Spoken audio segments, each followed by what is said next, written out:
Good evening and welcome to the 35th meeting of fiscal year 2025 for the Milton Planning Board. At this time, I would like to now call the meeting to order and begin by introducing the members and our staff. We can start with Cheryl, if you'd like to start. Sure. Cheryl Tagayas, Secretary. Sean. Sean Fahey, member. Meg Yiltfield, member. Jim Davis, member. Great. And Meredith Hall serving as chair. For our staff this evening, we have Cheyenne. Diane Frazier, Assistant Director of Planning. Great. And I don't think Julia is on yet. I'm here. Oh, Julia's here. All right, Julia, if you'd like to introduce yourself. Sorry. Julia Getman, clerk. Terrific. Thank you. Now for the administrative items. We don't have any minutes to approve this evening, so we can move on to the discussion of our next meeting dates. We have a community forum scheduled for April 17th, which is going to be on MBTA zoning, and it will be at the Council of Aging at 7 p.m. And then our next regularly scheduled meeting is April 24th. So those will be the next dates. We can now open up for citizens speak. If there is anyone online or the public who would like to speak, please raise your hand.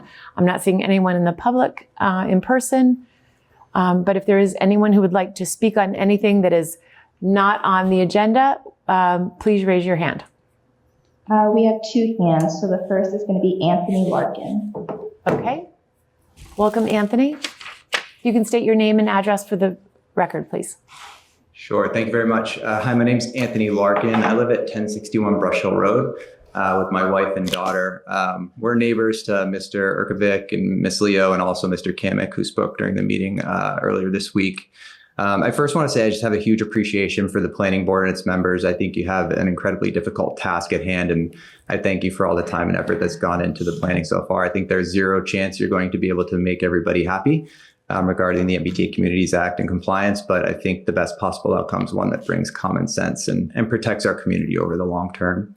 I'm speaking up tonight to bring some additional perspective to the planning board to further help with the analysis, particularly around the proposed Reedville Station subdistrict.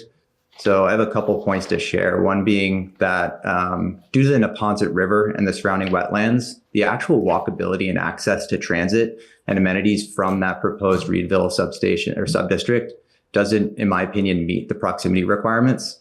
Even though it's technically within the half-mile radius as the crow flies and outlined in the requirements, the pedestrian route, if you map it out, is almost a full mile and takes almost 20 minutes to walk because you have to go out and around the Neponset River and the wetlands, and that crosses major boulevards and multiple busy intersections. And in my opinion, against the spirit and intention of the MBTA Communities Act, which is to build contiguous communities in proximity to transit stations. And Zoe, who I think has been doing a great job from Utah, used a similar argument to remove a lower parcel from the Blue Hill Ave Station subdistrict proposal, citing that it's not contiguous with the others and it has multiple crossings over busy intersections. I think the same is true for the entire proposed Reedville Station subdistrict, and the same logic should be applied and exclude it from the proposal entirely. Now, the other thing that's important when you look at this area, the maps that you've been using in the decks and the graphics are difficult to see the actual topography of the land. But if you look at it in a satellite view in the map, and if you actually come walk the area, you'll see how densely wooded those lots are and how much the wetlands are bordering those lots. Many are adjacent to the Neponset River, and any development there would have a negative environmental impact. The wetlands also restricts access to the parcels. So not only the southernmost parcel that was recommended for removal, which is actually my home, also the second southernmost parcel has a very circuitous driveway that runs all the way up to the bottom of Big Blue. And there's a guardrail that runs all the way along there because it's a very steep embankment down to the wetlands, making access to that parcel, one, either having to destroy the wetlands or somehow gain access, which would be difficult. So then if you exclude that parcel as well, you're looking at only 6 smaller parcels. And if you use the logic that Ms. Tagayas raised on, single family areas to use a lower density approach, not radically transform such neighborhoods, if you even took those single family parcels and made them into 2 or 3 family parcels, you're looking at a maximum of 18 units in that area, which hardly makes a dent in the overall target and doesn't seem worth changing the face of the neighborhood. So lastly, I'll just say I'm in support of working towards compliance, but I think it's important that we avoid the practice of spot zoning in order to get there. This is more than just a mathematical exercise getting numbers to work without fit. This type of development and zoning needs to be done responsibly. Multifamily zoning should be focused on extending or increasing density in areas where multifamily zoning already exists or adjacent to commercial districts and directly adjacent to transit. We should not be spot zoning high density housing into green space, adjacent to protected wetlands, and transforming neighborhoods into mini cities where it's not reasonable in proximity to transit, especially if it's heavily wooded and teeming with wildlife. So thank you for listening tonight. Great comments. Thank you.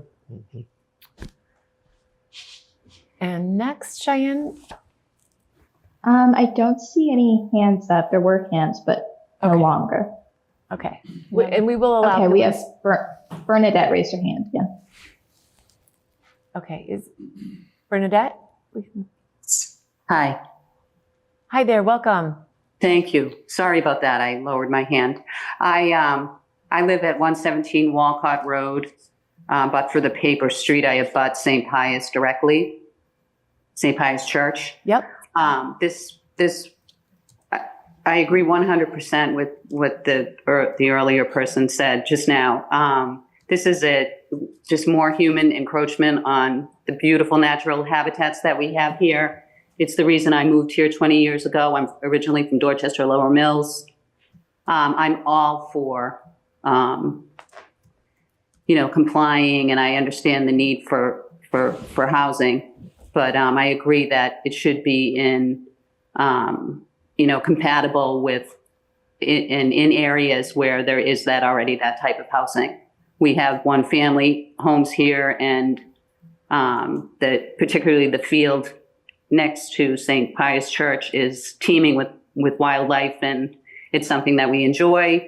And I don't think that type of development would be appropriate here. And again, also I walked it out myself. It's a mile to the station from here. That's all. I just wanted to say that, and thanks for working with us on that. Appreciate it. Thank you. Okay. All right. Did we hear Bernadette's last name? No. Bernadette, what is your last name for the record, please? If you don't mind. Kenny, Kenny. Kenny. Great. Thank you. Terrific. Okay. Thank you. Yes. Thank you so much. Great. So if there's no one else, that will conclude our citizens speak. Then there will be opportunity to speak later on other agenda items. Cheyenne, we can now go to you for your staff update. Sure. So my only update was that we are having the community forum next week at the Council on Aging. It'll be both hybrid, so Zoom and in person for those who can't make it in person, and it'll be at 7 p.m. That's my only update. Great. Perfect. Thank you. And now, do we have anyone online from 10 Bassett Street? Seeing anyone? Not that I can see. Okay. So, and I can read from the email, or Cheyenne, if you want to actually tee this one up and just explain the email that you received from 10 Bassett Street, and then I can read the email. Sure. So we received an email, I believe it was earlier this week, Saturday maybe, from the 10 Bassett Street attorney, and they were just basically withdrawing their application without prejudice so that they can be able to come back once they get a little more information for the board, and I'm sure for ZBA, because they've been between our two boards. So they are currently withdrawn, so there is no active application with us at the time. Okay.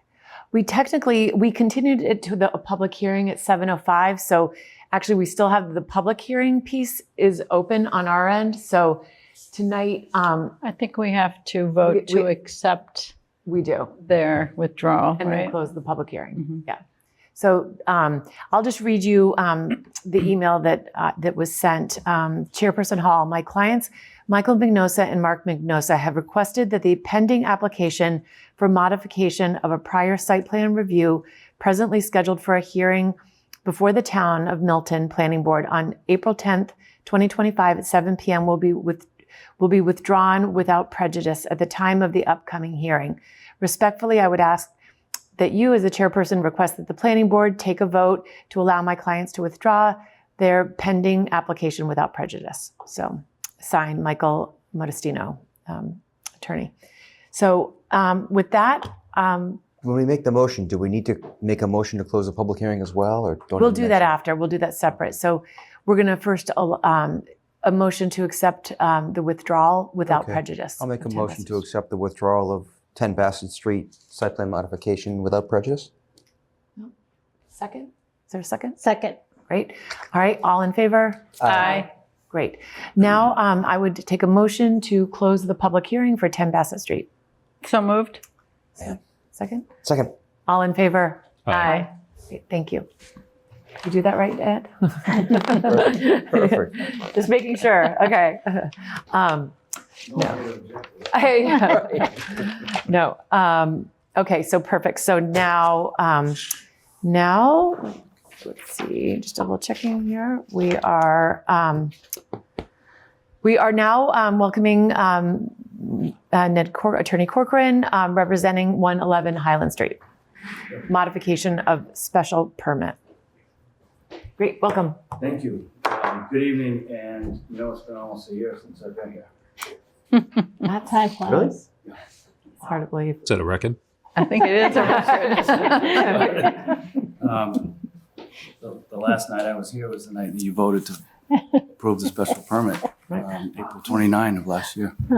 And we're back because a whole lot has happened in the interim, all of which has arrived at all objections to the plans that were submitted having been addressed, dismissed, whatever, and I'll go through quickly the litany of that. But if you recall, the special permit itself contemplated an amendment to the final plan set based on the fact that we were under appeal of the order of conditions issued by the Conservation Commission in October of 23. We had been appealed by one group of neighbors to the DEP. We were appealed by a second group of neighbors to the Superior Court under the town's bylaw. And so those two appeals were pending. The Superior Court matter was stayed really pending the DEP review of the stormwater and related issues. And the final plans that had been approved by the board relative to the layout of the project, the building, the reduction we had reduced the scale of the building by a few thousand feet. We reduced parking area in the back. We had moved the what I call the noisemakers, the dumpster, the transformer from the front of the building to the rear of the building. All those had been done in the process of closing out the special permit, but we still had to go back. We had to follow through with that under the DEP appeal process. And DEP issued a superseding order of conditions in November of 24. So we were under appeal with DEP for about a year, and certainly 6 or 7 or 8 months post the closing of the special permit. The special permit understood that process was going and provided for a means of modifying the special permit when the DEP processes were complete. In the meantime, we were also, as you know, under appeal with Karen Bacardi and Gene Irwin, a third set of appellants to the Superior Court on the special permit that was granted, and we're gearing up recently for pretty significant discovery leading to trial, and we arrived in March at a settlement with them, and the result of which is that that appeal was dismissed. And the day after, the Superior Court action pending on the order of conditions was dismissed. So as of March 18th, there are no appeals pending. There is nothing hanging over the project. So Paul Avery is with me on Zoom. He can walk through quickly the minor modifications to the plan set so that you can see the changes that were made in accordance with DEP's process. And then I would ask the board to adopt the modification, essentially changing Exhibit A, which lists all of the plans, with a new Exhibit A that exists, that lists now the final plan set. Okay. Yep, that would be great if we can introduce Paul's here. Paul to walk us through those changes. I am here. And in the interim, while he's, we did go before the Conservation Commission That's what I was. in January to have them review the plan changes that were approved by DEP, and they made a specific finding in accordance with the town's bylaw that the changes represent an insignificant change in the original proposal and will cause no significant difference in the impact of the activity on the interest identified in the town's wetland bylaw. Okay, Paul? Hi.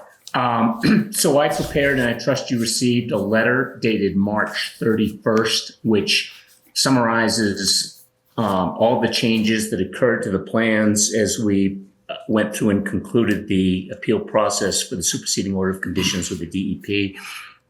I can walk through those, and if you'd like me to show you what these items are on the plans, if you... That would be great, yeah. Yeah, if I can get screen sharing capability here somehow.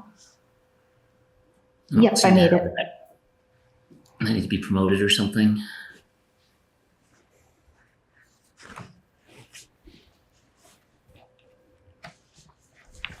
It doesn't let me promote on here, but I can pull up the letter myself.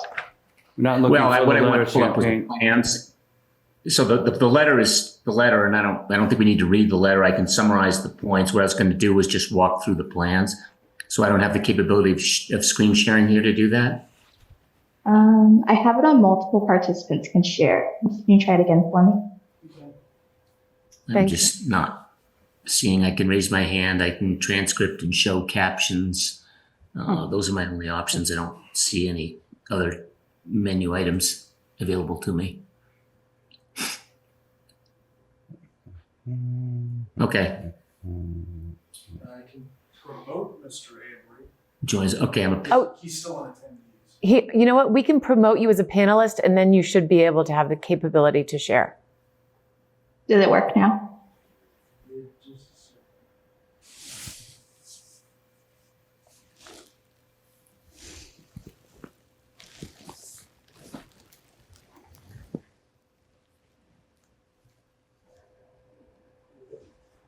Here we go.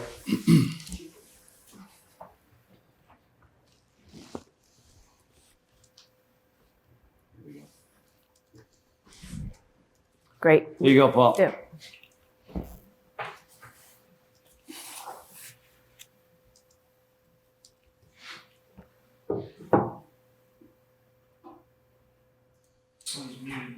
You're Oh, muted thank you. yourself. Can you hear me? Yes, now we can hear you. Okay. Can you see the screen? Can you see the screen? My screen with the Yes. plan on? Great, yes. Okay, great. All right, so I'll walk through. Sorry for the technical challenges here. The first item was just that the infiltration detention basin system was revised to provide maintenance access, increased setbacks from the wetland resource areas, and other technical comments.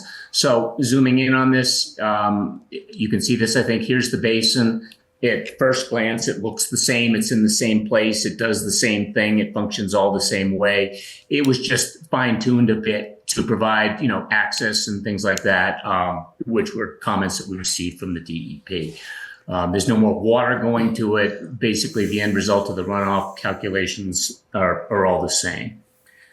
The other item that came up is Wetlands Area Replication 2. Wetlands Replication Area 2 was located back here near this crossing over this western intermittent stream. The DEP requested that we move it up to this area here, so we did that.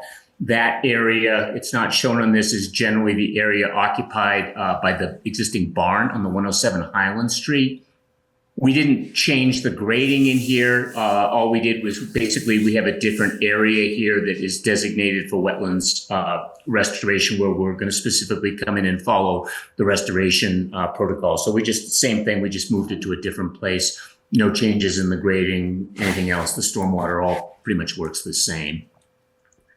There was also quite a bit of housekeeping that we did with the DEP, just in terms of the accounting on some of the impacts. As Pam Merrill went to write up the superseding order, she had to quantify everything, and we went back and forth and just clarified. We established some areas of temporary impacts, which are shown here in sort of that tan color, and there's the quantifications of, BVW temporary disturbance, temporary disturbance, bank alteration, replication.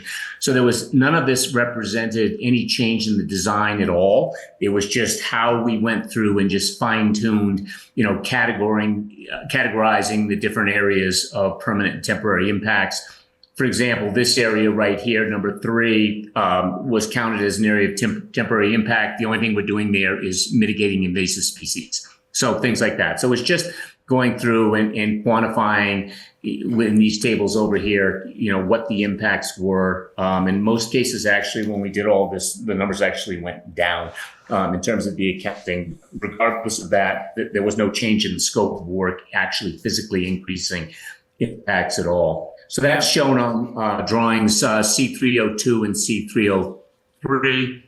Paul, can you just hold for a sec? Pam Merrill Yes, is sir. the wetland scientist at DEP who was responsible for That's right. overseeing the Right. superseding order. She issued the superseding order. Okay. Okay. There were also, jumping back, 2 water quality swales that were added to Outfall 1, which is the one along Highland Street. And the other one is the one, down here near where the Hold on. service area. Paul, that plan hasn't there it is. populated. There it is. Okay. Yep. Can you see it? Yep. Okay. So Outfall 1, did you see Outfall 1 up by Highland Street? No. Outfall 1 up here by Highland Street? Is my internet not working well? There's just a little delay. Everything's just delayed.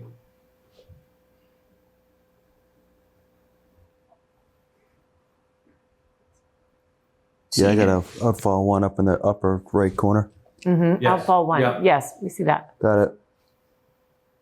Right here. Okay. So they just did some grading in here and created this. And this is, it's just polishing, water quality polishing. That's all it is. Provide, further treatment to the runoff before it goes into the wetlands area beyond. So this was the one area here along Highland Street. And then the other one, is this refreshed, is down here Not yet. near the service area. Is that refreshed? We're still on outfall 1. There. Yeah, it just moved. Here we go. There we go. Yeah. Outfall 2 is Okay. by the loading dock. Yep, that's it. Okay, and all of this stayed out of the non-disturbance zones and all that. We were able to put these, polishing features in there to improve the water quality. And Paul, that outfall 2 is in the area where the dumpster and the transformer was formerly located. Yeah, pretty much spot on. I mean, I think if you overlaid this, that's exactly what you'd see. Okay? Because we were able to make room there. As a result of doing that, we were able to make room to put this in there. Okay? Any questions on that one? No? No.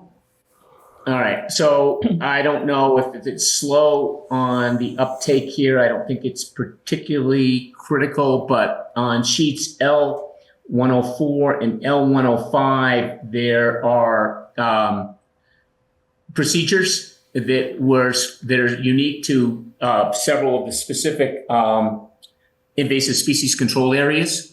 And exactly what procedures were going to be used in those areas. So if my screen is refreshed, you're going to see an example of one of those. This happens to be area 1.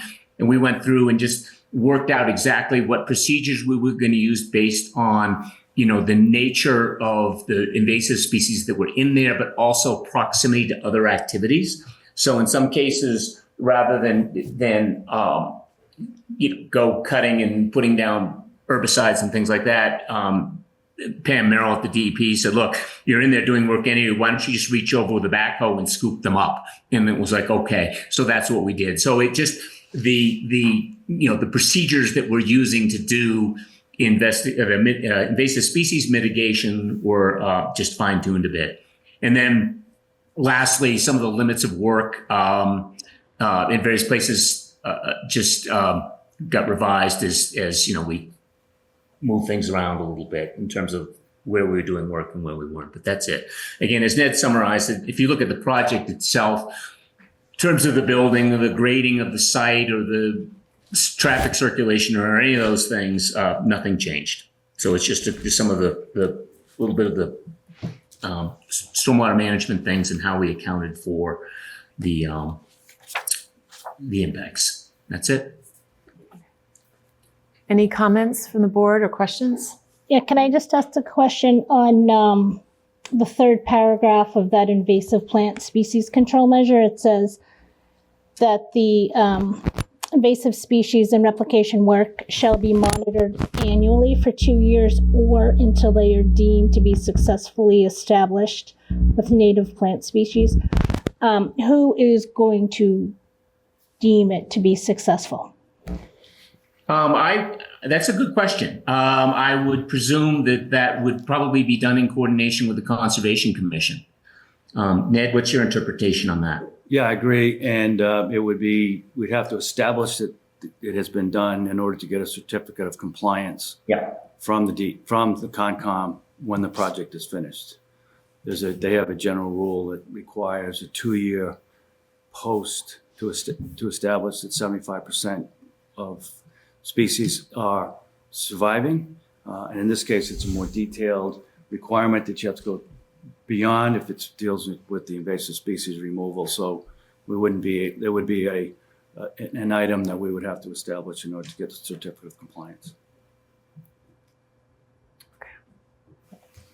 And either our wetlands folks or our engineer would have to certify that with their stamp. So to me, these seem like they're all improvements to the project, especially the water quality, additional purification. I just have a quick question on the Yeah. wetlands restoration. It looks like most of it is done in the back. Is there any of that brought to the front at all where it would remove or affect the plantings that are creating a sort of a buffer to that long causeway? Or is it all in the back? There were some minor adjustments to the planting plan, in this area here. But again, there were some of just right. There were no plantings proposed where we're doing the wetlands restoration area here at all. And then just a little bit of adjustment of some of the trees to make room for the water quality swale that goes in there. So when you say adjustment, did you remove any or just kind of move them around to the same count? Okay, that's fine. Yeah. All right. Okay, I'm good. Okay. All right. So what does our motion need to be to? The motion would be to approve the amendment to the special permit, adopting the final plan set as Exhibit A. Okay. Can I ask a question, Yes, Meredith, yes. just before we get to that? So Ned, just in terms of the whole project, would you mind just updating not only us, but anybody listening tonight on where the project's at, what other approvals are necessary, and what the path forward might be? Because I think if we don't ask you to do that, we may not get that information. Would you mind helping us all out? Happy to. So the big news for the project is that all of the appeals have been dismissed or successfully prosecuted. There were three. There was the neighborhood appeal of the order of conditions. Superseding order was issued by DEP. There was the appeal to Superior Court under the town's wetland bylaw that was dismissed on March 18th, and there was the appeal of the planning board special permit that was dismissed on March 17th. So those are all done, complete. we're now, the next major step in our side will be to take the conceptual plans, not conceptual, but the plans of the building and the project, and develop construction documents, and then submit for two things. One would be a demolition permit for the remaining house and the barn, and the shed, and then a building permit to do the building, and a permit with the town for the site work. There's also the permit to open the street, to put in the sewer.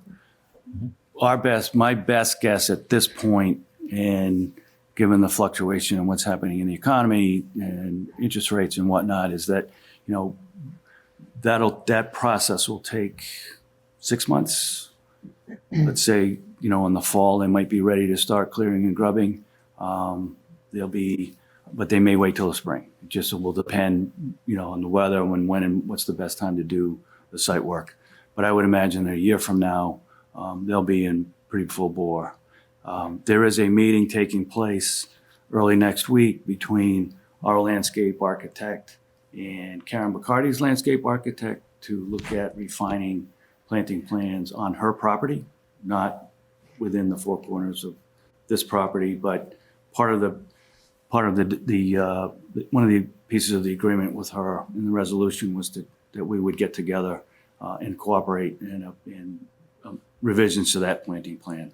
To the extent that we can, the work on her property will commence roughly at the same time as we start work on the property, so she gets the benefit of the additional screening associated with those plantings. So the next steps are sort of apply for building permit, demolition permit, other permits with the town to get going with the work. And that's 6 to 9 to 12 months. I don't think you'll see anything happening between now and the fall. There's too much architectural detail, engineering detail, too much of that stuff to do before. They'll get, the town wouldn't be in a position to approve much of anything. They presumably could go in and start clearing trees. That would be the earliest. But they're basically, the schedule, as I remember, is to work your way into the site and then work your way out. So that initial phase of work is really going to be about the crossing the first wetland, building all that in so they can get inside of that with heavy equipment, and then start up, go, and then the next crossing to the rear parking area, because that'll be an important area for construction laydown for heavy equipment. And then, up into the hill where the building is located. So, and then ultimately work your way out. Probably assume 2 years construction once it gets going, give or take. So it's reasonable that it probably doesn't start for a year. Yeah. And maybe the only reason it might start sooner than that is if they found that working through the winter is advantageous, just because the conditions are more tighter, frozen. Sometimes Exactly. that's helpful too. Okay. And that would be, presumably that will be all about entering and getting the first two crossings set, so that you can do, the building work would be, sometime after that. Okay. Great. No, thanks for that. So there will not be too much clearing of land too much in advance of when the project starts, because we've seen projects, where they go in and clear the land, and then for some reason their financing falls through, or there's a delay in their contractor, and then you're looking at trees that are, just cut halfway. So we don't want to be looking at that. This will be a very tightly financed project, and it will all, once they start, they will go. And they'll go and there'll be a very tight schedule as to how they do it.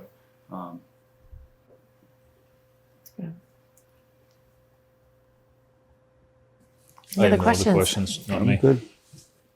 So I provided a draft of an an amendment that I think is ready for signature. If the board's ready to, with a motion to approve, and you can sign tonight, or Great. I You sure- Is that the one? That's- Did you email us that? email it as part of Yeah. the package. So if you're ready, Meredith, I'll make a motion to amend the special permit and site plan approval for the special care memory care residence development at 107-111-0 Highland Street. Is there a second? I'll second. All in favor? Aye. Aye. Aye. And I'll abstain. All right. Thank you. Thank you very much. Do you wanna want to sign it? Yeah, Might as well. Yeah, sign it right now. if you want to pass it down and we can have it signed. Okay. And then I'll get it to Cheyenne and file it, get it filed. So Thank that's you great. all. Thank you, Ned. Send it up. Nice job, Ned. Great. Thank you. Thanks, Ned. Thank you very much. And I'll actually see you in 2 weeks, I think. Yes, You're on the back. 24th. We'll Ned, you have a misspelling on Cheryl. I didn't notice it on here, but can I just correct it on Yes, here? you please do. I and then apologize. Michelle. I apologize. Thank you. Great. There Thank you you. go. All right. Thanks, Ned. Pass Take that. care. Great. I'm going to sign this and then pass this on. And I will date it. So did you sign it because you abstained? The 10th? Yeah, I'm not gonna sign. I didn't sign the original. Okay. Great. Thank you. And then, yeah. Okay. All right. While we're signing that, we can now move to our discussion of MBTA communities. And Cheyenne, if you would like to, I know we just got a late update from UTEAL. If you could pull that up and we could sort of walk through that together, starting with, actually, if you want to pull up first the hypothetical statute plan. Sure. So that's not in what was submitted just today then? Oh, you know what? Yeah, I just was going to review it for folks to see. Can you pull up that from our last You want meeting? presentation The from presentation, Monday? yeah, and we can just Okay. let people know this is what will be presented if they can't make it next Thursday Okay. as part of the Will be amended. presentation. Sorry, I'm expanding. Okay, so here's the one from Monday.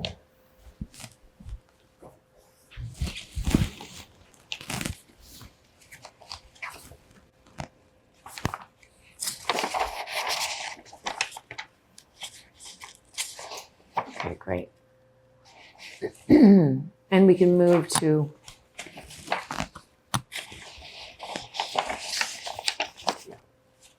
sort of the areas that we were looking at within the half mile of the commuter stations, commuter lines. These were three, a scenario that we had evaluated.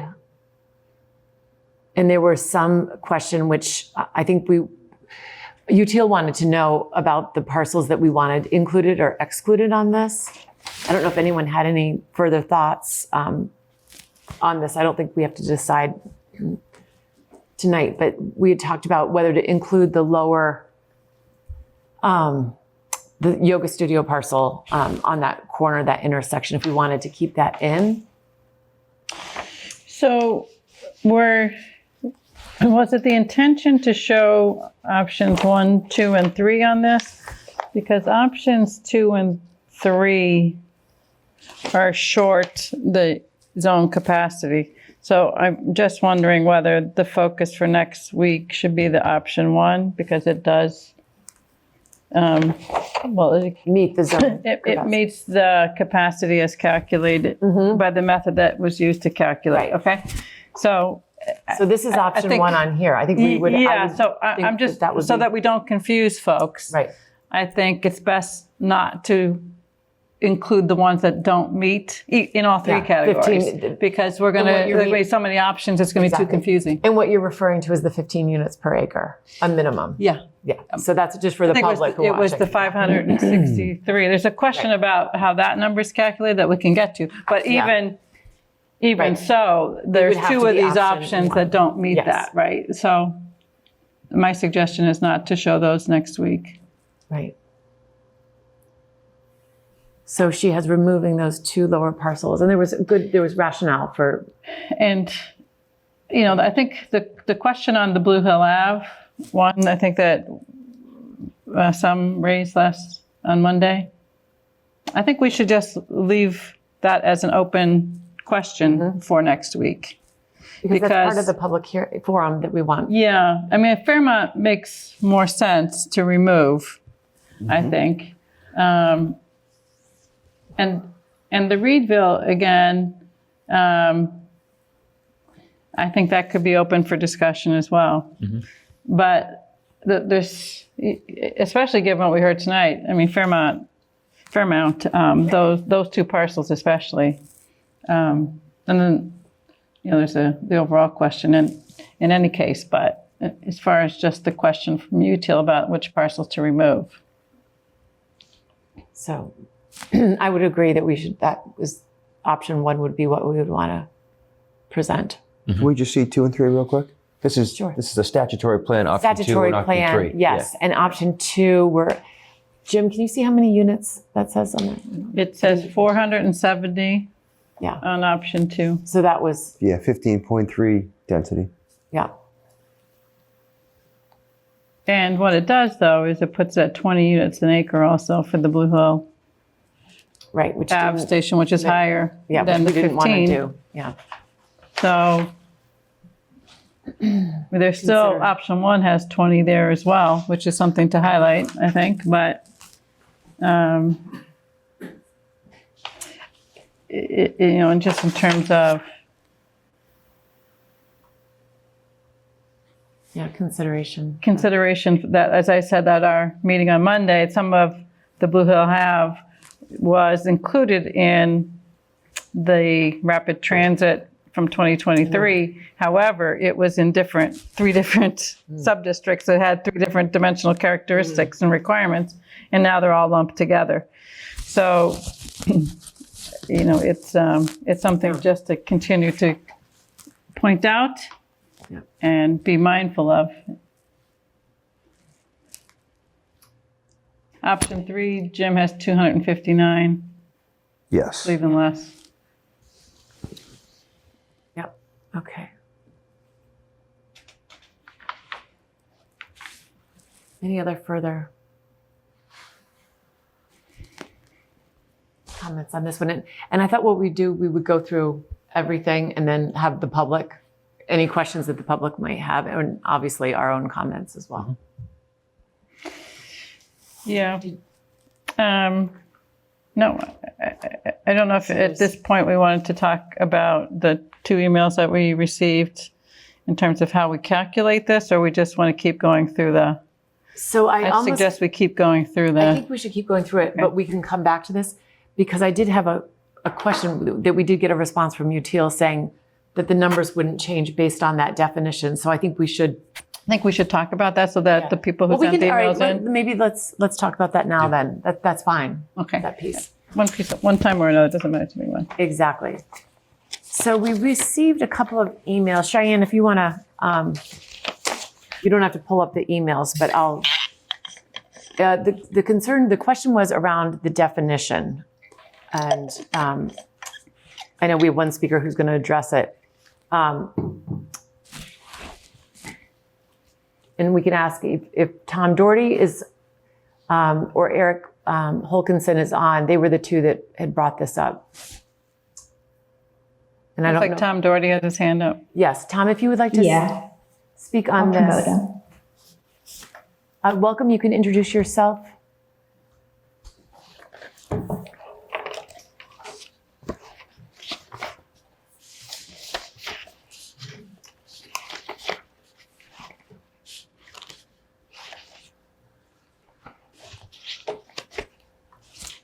Great. He's muted. Welcome. Tom Doherty here. Can you hear me? Yes, now we can hear you.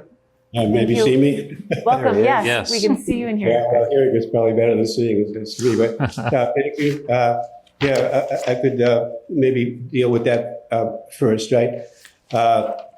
As I pointed out, the statute plan as presented by UTL had incorrectly omitted the statute's definition of multifamily housing.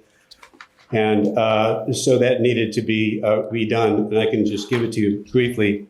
UTL's cover page in its hypothetical statute plan for Milton states, quote, definition of multifamily, and then it says, since this term was further defined in the guidelines as 3+ units, but was not defined as such in the statute, we are assuming that 2 units on a lot would count in this hypothetical scenario, close quote.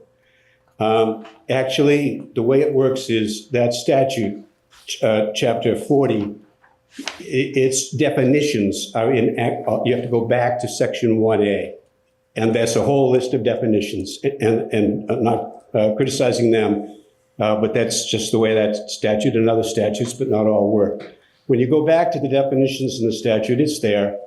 And when they are assuming that 2 units on a lot would count in this hypothetical scenario, that's incorrect. The words of the statute, it defines with a specific definition of multifamily housing in Massachusetts General Laws 40A, Section 1A, the definition section. Quote, a building with 3 or more residential dwelling units or 2 or more buildings on the same lot with 1 or more residential dwelling unit in each building. That's the definition, and that applies to chapter 48, Section 3A, part of that same statute here. That's how the definitions work. And as we'll come back to, incidentally, that was enacted on January 14, 2021 in the Economic Development Bond Bill, which was the same day that the statute section 3A that we're talking so much about elsewhere was enacted, and that becomes important later. But in any event, I think UTL would then go back and check to see what the difference of that assumption makes. And as I understand it, they have said that it didn't make a significant difference. I'll stop there. Great, thank you. So we'll get clarification, and maybe they can answer that question at the forum on Thursday when they go through that. Yeah, I think some of maybe the confusion lies in the compliance model, the way it does the calculation, and the way they have to kind of define their own way of doing the calculation here, because there's no compliance model that contemplates this way of doing it.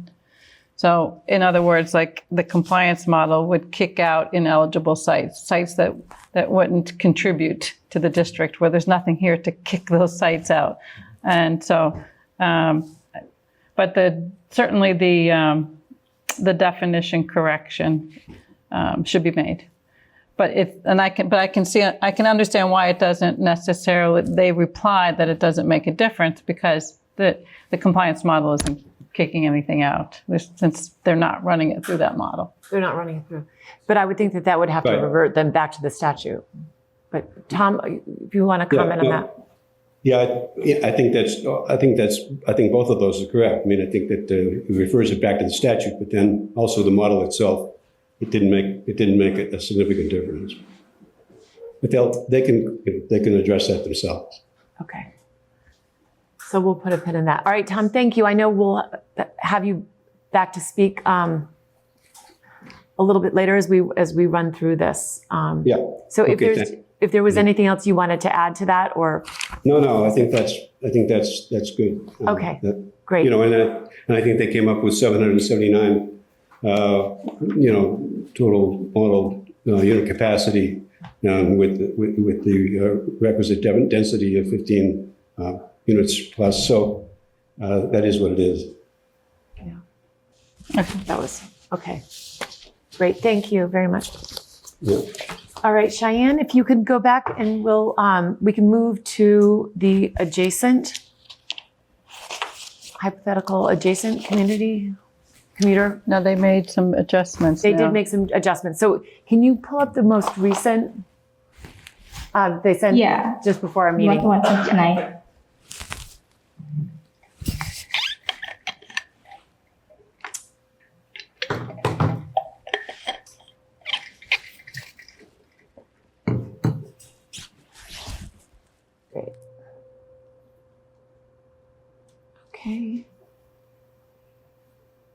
So, and do you have the memo? I don't know if you can go through what those changes are, Cheyenne? Or is that hard to do with sharing the screen? I'll have to stop sharing the screen, Okay. or I can try and pull it up on my phone. Well, I think we can just read through it, right? Do you have it? Yeah, I do. I can pull it up. All right. So I'll use the most recent one. Okay. This was the email we received just a few minutes before our meeting tonight. And it was from JT. Cheyenne, please consult this attached deck instead. Very minor correction to the annotations on slide 2.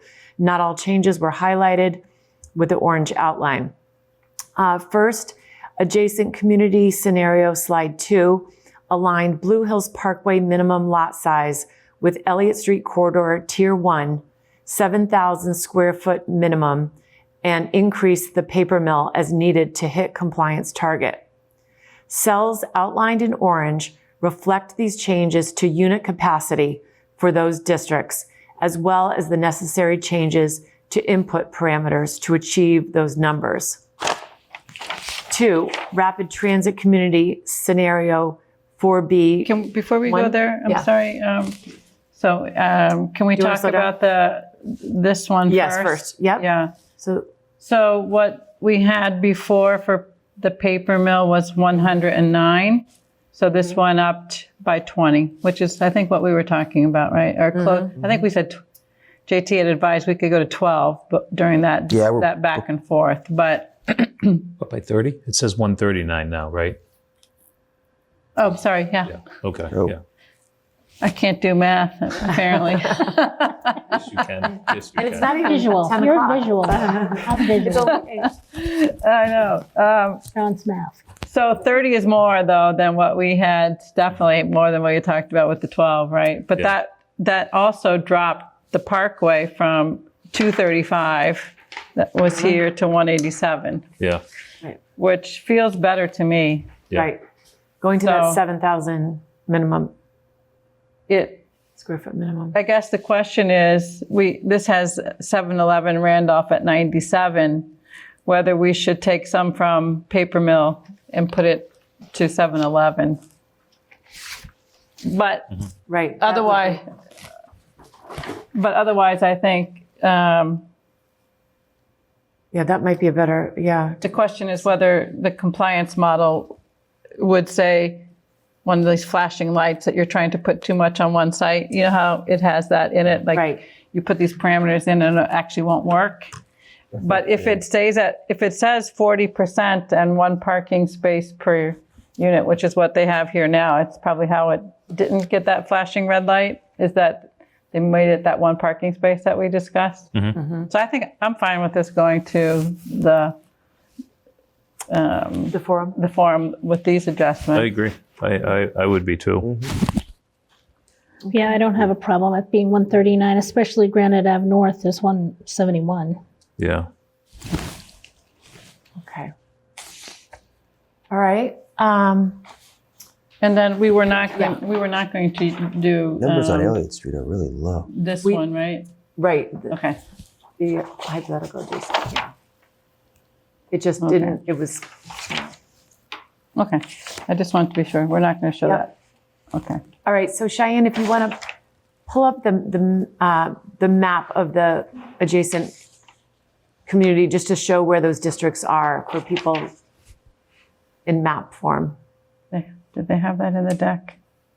Yeah, they did. It was on a different, Yeah, let me go to Attachment. the deck and find it. it was within the email, but it was, yeah. separate.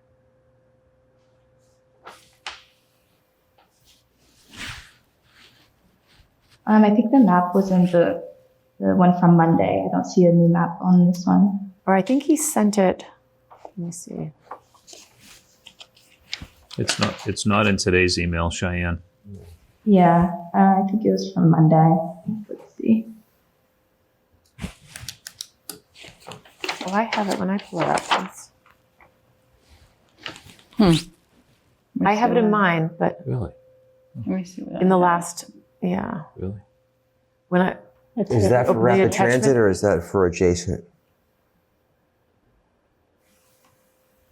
let's double check. Oh, I'm sorry. It was the Rapid rapid transit. transit. It wasn't the adjacent. Sorry. So I don't even think we had it in Mondays. We had this map, but Yeah, she didn't really. We haven't gotten the full map, so we will be presenting that. they had it in a Forum. prior one. Yeah. It was from a prior one, but it didn't include the reduction on Elliott Street. So, all right. Apologies, we don't have that map for tonight, but we will have it. So we should make With the note forum. to request it. Yeah. Okay, map for adjacent. Yeah, if you could request that. Yeah. And including that kind of enlargement of the Elliott Street corridor map. Okay. Yeah, and it would be great to have these just posted too for the public so they can review it in advance. In Because advance, sometimes yep. at public forums it's hard. It's easier to prepare your comments if you have it in advance. So Did you say enlargement of the Elliott Street corridor? Yeah, because if you did the full map, it would be something like this, right? This isn't the right map, but, Yeah. it was the and then they have this slide. This Oh, is from including that Monday. enlargement Yeah, on this this. I'm enlargement, sorry. yeah. I got you. Right. Yeah, I'm tracking. Yep. Yeah, okay. because it's different than, I got you. No, I totally understand. I just, you lost me in enlargement. Meaning we enlarged the zone. and I right, didn't- right, Okay. So now right. let Okay. me Then, move on. Is there anything else on the adjacent before we? I can be reading the comments. See, from JT on the rapid transit, he states, rapid transit community scenario 4B.1 slide 11. We asked them to remove St. Pius, which was reduced by 30 units, reduce the Randolph access to a total of 80 units, including the 40B portion. So down, let's see, she has it down 40 units and add 20 units to Milton Station East, adding 12 to the paper mill, adding 15 to 7-Eleven Randolph, and adding 23 to Granite Ave North. Cells highlighted in yellow reflect these changes to unit capacity for these districts, as well as the necessary changes to input parameters to achieve those numbers. So I thought we asked to go lower on the access, Randolph access. so I'm sorry, let's run through this again. So Sorry. Granite Ave North went up Up 23. 23, which is what we talked about, right? Yep. Milton Station, I just wanted to let you all know, I tried to determine if I was remembering correctly before. Extra space storage is about 142,000 square feet, exclusive of wetlands. And if under that zone, PUD zoning, if you got the bonuses, you could get at maximum 1 unit per 1,000 square feet. So that's 142 zoned capacity for extra space storage.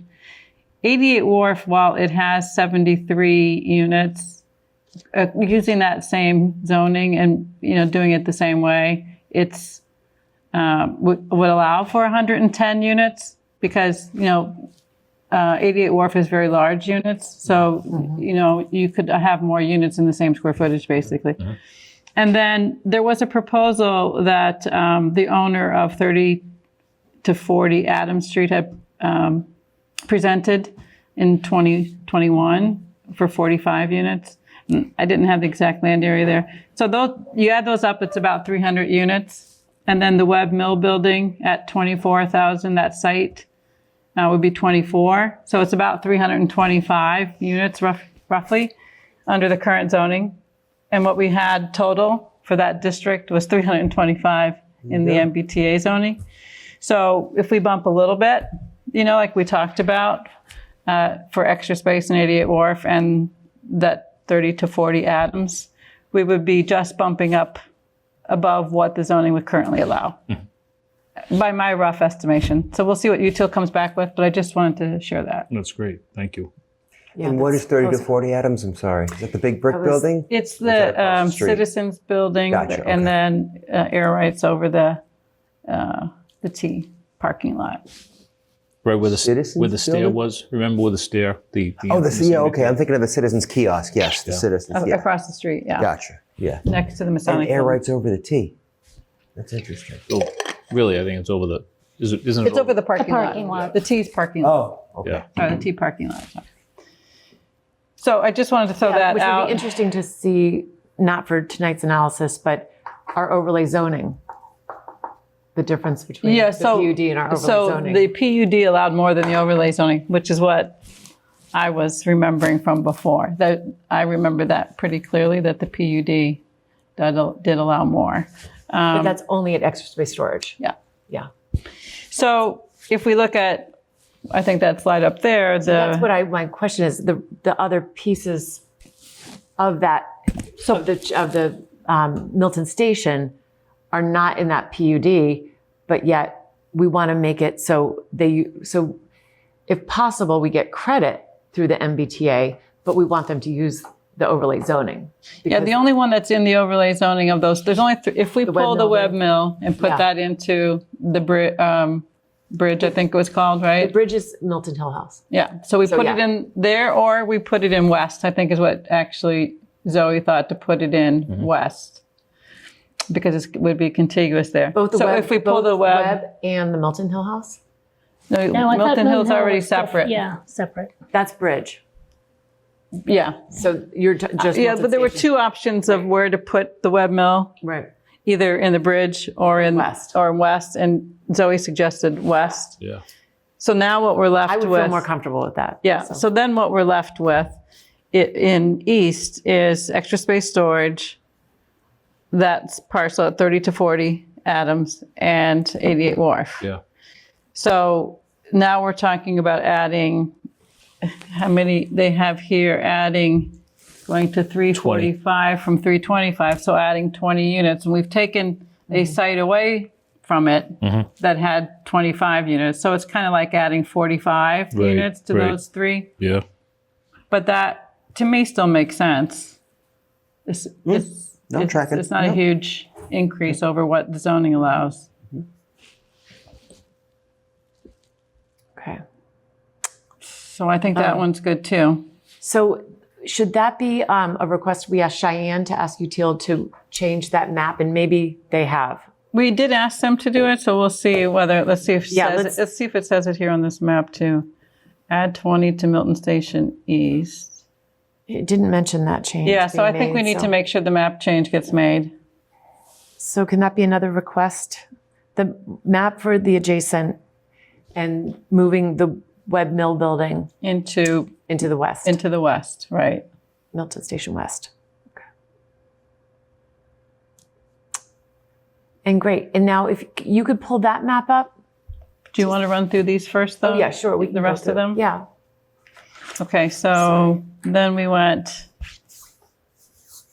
on the paper mill. We added 12 to the paper mill.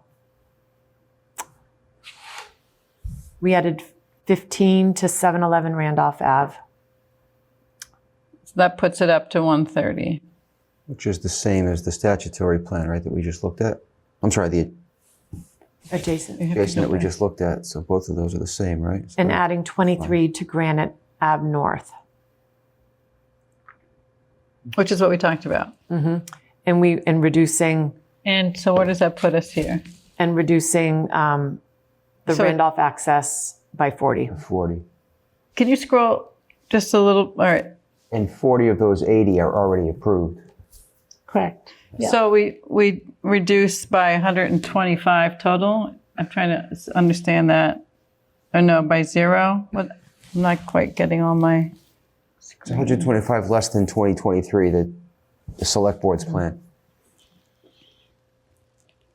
Delta from target is 0, so it's the same. Minus, Exactly 2461. minus Yeah, it came 40. out. Yeah. It's great.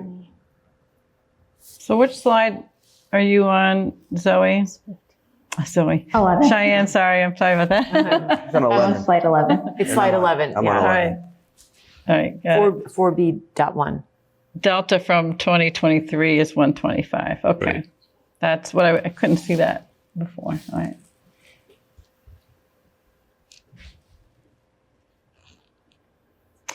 So if we go back to slide 10 is what you were referring to, Jim?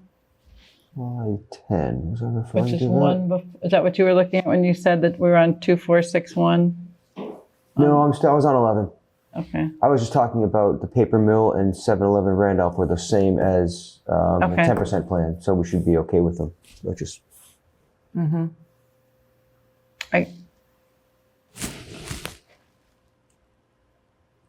Because I thought that by adding some to our mandatory mixed use, but I guess because we took some out, well, I guess I'm trying to understand the model density went from 18.33 to 18.15.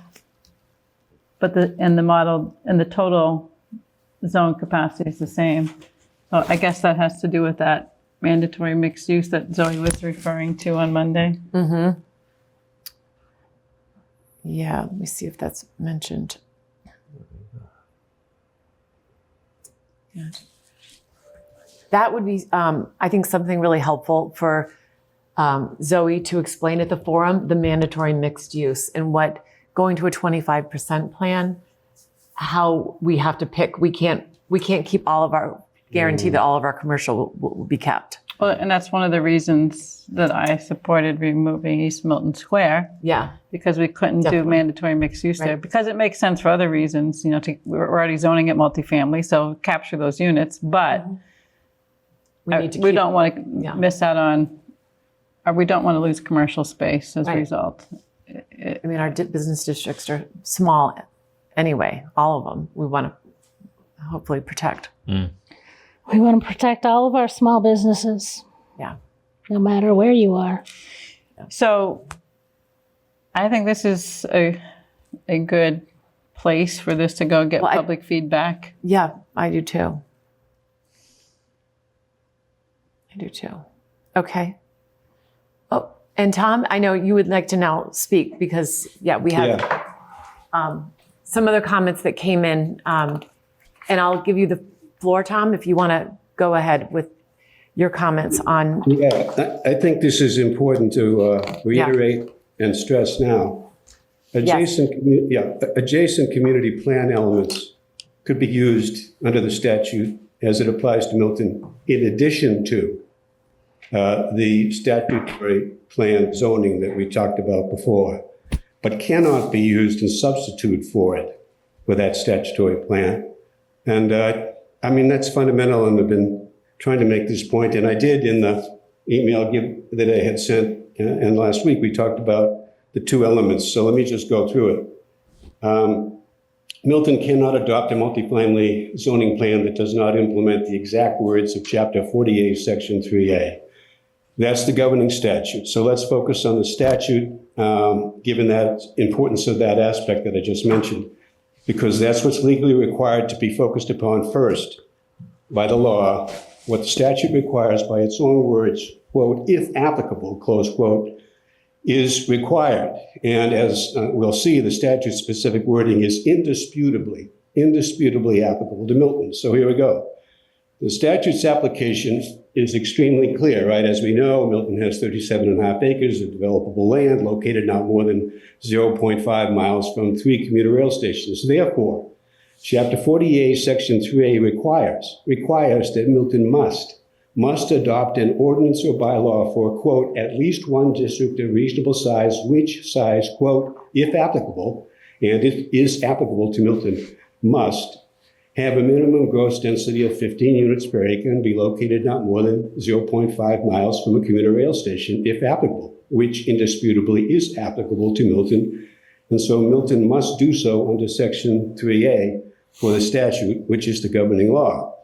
I'll get to the regulation in 30 seconds, but let's just look for a second, as I mentioned earlier, Chapter 40A, Section 5. Now, Remember, section 40A, section 1A had definitions.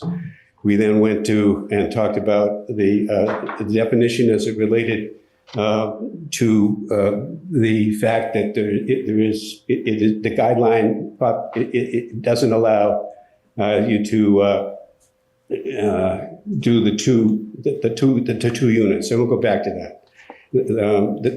I'm sorry, the two family. I won't go back to that. But what the statute section 5 is, it was enacted the same day as this statute, section 3A, because they're the same sections of the same statute. And that matters because 40A section 5 is a section of the statute concerning how town select boards or town meetings vote, by majority vote or by 2/3 vote for multifamily zoning for, quote, eligible locations. So there's a special section, section 5, that talks about eligible locations. That's important. Why? It provides for majority vote for multifamily zoning, that section of, quote, and I'll go it slow, areas that are near rapid transit stations. Yes, therefore, Milton could and should be considered as a municipality, quote, near a rapid transit location for voting purposes. But even if that reference for voting purposes to rapid transit stations in section 5 definitions includes, by inference, subway stations, even if in HLC's own published statements they include high-speed rail lines, that is not what section 3A requires. That's about voting. What section 3A requires is what I've stated before, and it's what Milton must do in any case. It must submit its required zoning plan for majority vote by the town select board or by town meeting that in any case complies with section 3A.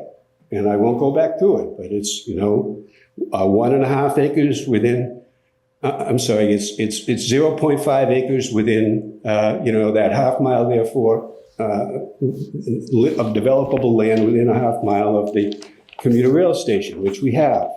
And then it's at least 15 multifamily zoning units per acre.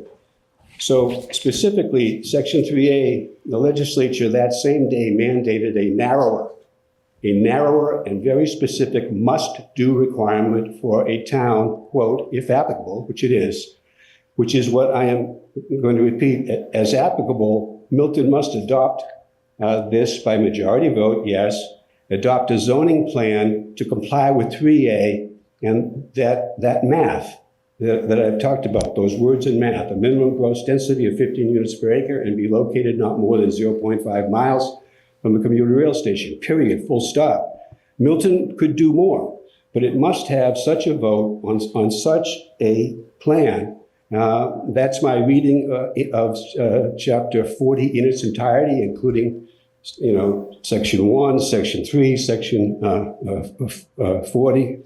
Section 1, section 3, 3A, section 5 of chapter 48. Now, incidentally, HLC itself has promulgated, but totally ignores in its assertion that Milton must comply with a rapid transit community 25% multifamily units capacity zoning plan. It ignores its own regulation 72.081C that itself states explicitly, quote, a rapid transit community with transit station areas around a subway station. Let's assume even the cases were that Milton had that rapid transit station area around a subway station in one part of town. Even assume that.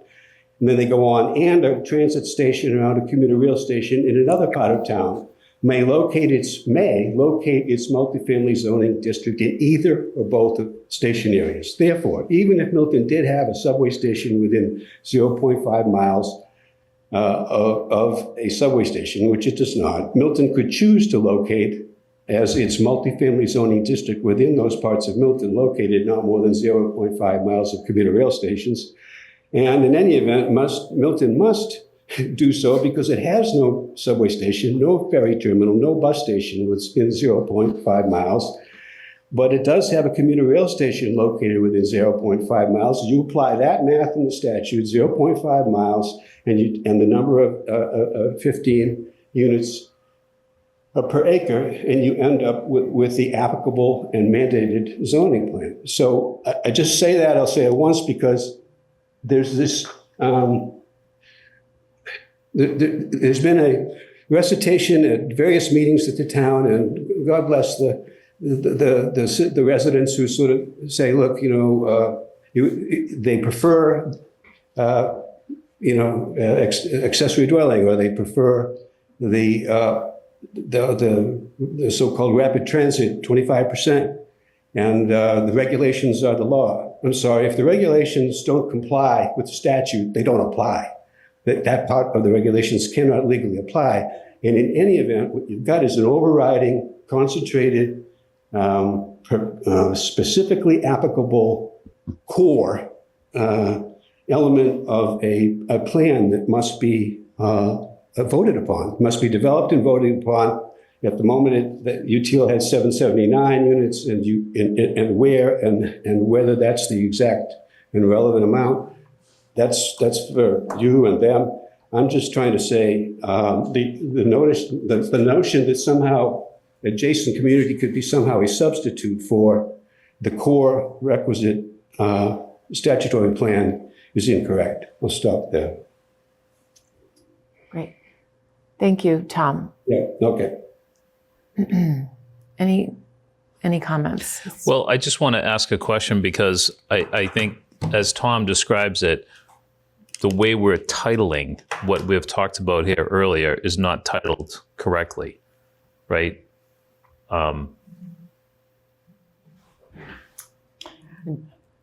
And the way we're defining things. Well, Yeah. I appreciate your continued commentary, Mr. Doherty. I really have a difficult time thinking that we would have to apply what we don't think makes sense to us from a planning perspective, of having 15 to 20 units an acre on some of these single family parcels that are in a small fraction of which are captured in the half mile of the commuter rail station, when we think that we have a much better planning rationale for an adjacent community that has a different map configuration. And it does capture parts of the Blue Hill Ave commuter rail station, which makes a lot of sense because it's not only close to the commuter rail station, it's close to the trolley in Mattapan Square, and walkable to amenities and open space, I mean, including the Neponset Trail. So there's, I think, a lot of good reason that the adjacent community, which captures that station area, makes sense. The other thing I wanted to just point out, we received a couple of emails from Eric Ask you a Hokinson. question? Yeah. So in regards to what you just said, it could be considered a commuter rail zone plan. You can put as many into that as you want to. Right. Right? Yeah. You don't have to call it an adjacent. Why not call it what it meets by definition? And if there is a preference for it to have more zone units in it, that's okay. You can exceed. I guess if that's the case, that what we have as adjacent community can fit both, then that's okay. If it's terminology. But if we're going back to an adjacent or what was called statutory in UTIL's plans that puts 15 to 20 units on single family lots, that's not consistent with what we've been talking about for 2 years, and I'm not comfortable with that. So that's the difference I'm trying to distinguish, because what we've been looking at as adjacent community, again, looks at Unquity House separately, it looks at the single family separately, it captures larger sites. Yeah, So that's, I mean, that's my concern. As a member of the planning board, if I have a significant regret for what's been happening over the last year and a half, we never had a real thorough examination of 3A. I mean, a real thorough examination of it. And because the statute is a law, it's taken us I don't even know how long this has been going on. But, were it not for Mr. Doherty, providing the kind of analysis that he has of the specific language, the specific words, the specific phrases. Statutory construction. Right. Exactly. We an expert. This is really where we should have started a long time ago. Mm-hmm. Instead of conclusions that were made very early, and all of a sudden we were going in a very different direction. But I don't think anybody is going to dispute the statute has requirements that we have is indisputable. We cannot, the debate about regulations and statute is one thing, but the statute is the law. And, to me, it makes 100% sense that what's being described by Mr. Doherty, we are compelled. We don't have a choice. That's not a debatable point. The statute requires us to zone because of our proximity to the commuter rail stations. We have no choice. Mm-hmm. That is not something that we should ever pursue as a town, whether we are or we're not. We definitively are. So, my opinion is that has to be, we have no choice. That has to be a zoning plan that we create. If we happen to add to it and create more units, because we prefer to do that as a town, so be it. But we can't be less than that. Right. If we want to make sure that we're not in violation of law, we should comply with the statute. So coming back to the statute doesn't have something called developable area. It has no definition of the area to include. So we should be including roadways and everything except for wetlands, because that's what the statute says. So these calculations are based on developable area. So it's going to be more than 563 if we do it by the statute. Well, I would assume the statute would follow regular zoning where you can't build on a road and you can't build on a park. You can't make that assumption though, because well, I think you have we can in this case, because I couldn't go pull a permit to build on the road in front of 345 Center Street. I guess what's it's the way the interesting density is calculated. It could be, but we have UTIL, who has been working on this throughout the state, and they're not calculating roadways in public ways. That's because people are mixing the statute and the compliance model and the regulations.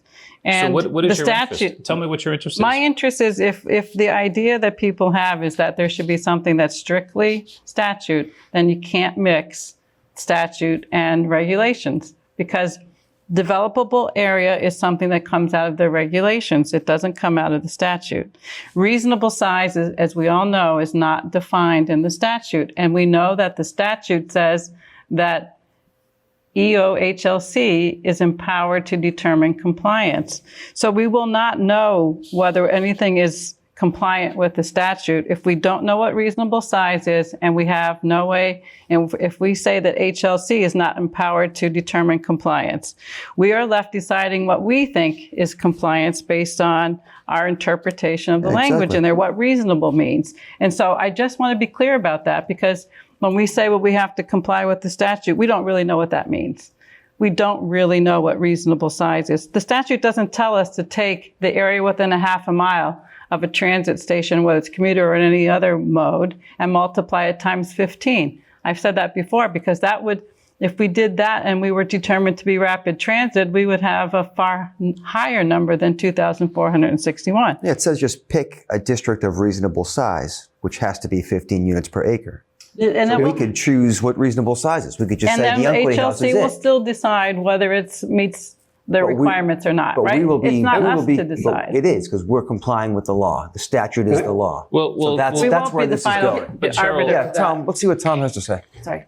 Yeah, can I just say, look, there are situations, for example, and I sent it in my memo. Let me give you something in contrast.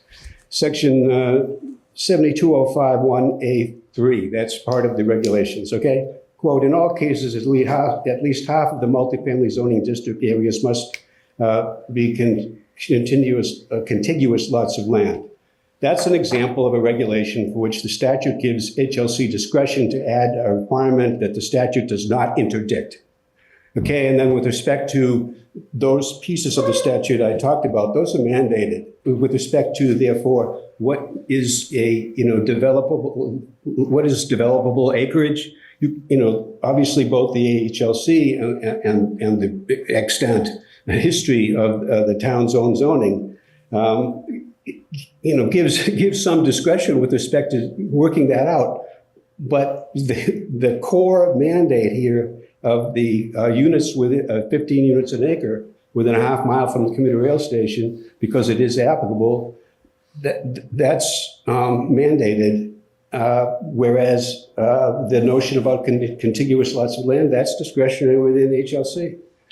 So I think, as I was saying, we're not going to know whether HLC is going to accept whether it's 563 zone capacity, whether it's 5 acres or 20 acres or 70 acres or 100 acres. And so we're not going to know what's going to be deemed compliant. So we need to use, I think, some planning judgment about what we think is the right area to zone and at what level of density. That's what we've been talking about all along. What level of density makes sense in the areas that are being contemplated. So I personally would like to get town council's opinion about That's what I was going to maybe about suggest. this. And I still think it's important to go forward with the 3 kind of scenarios that UTIL's helped us get to as of tonight for next week. And then we can, once we get input from the community, we get input from town council, we can have further discussion about what's the best path. I certainly agree with that, all of that. And I do think that the core requisite elements will be very determinative of whatever the outcome is. And I think if you go back, to the original intent of 3A, they voted on it, our legislators voted on it from a good planning perspective, because every town is so different from each other that actually a good planning initiative is a half a mile from a subway, commuter rail. So built into the statute, I think, is actually good planning. It was the guidelines that were poor planning. And so I think if we just really do look at the exact words of the statute as our North Star, so to speak, it will result in a good plan. I think, though, that if we, again, I still stand with what I think we should do for next steps. Yeah. But it makes sense in what we're calling the adjacent community, and even in that much higher rapid transit, is trying to put zones in places that are good planning, that are convenient to transit. Convenient to the bike trail is good for some people too, that want to commute by bike, but close to amenities as well. That's the idea behind it. And the reason that my understanding is that the legislature empowered EOHLC was to develop guidelines so that you wouldn't have a one-size-fits-all that you might find in a strict interpretation of the statute.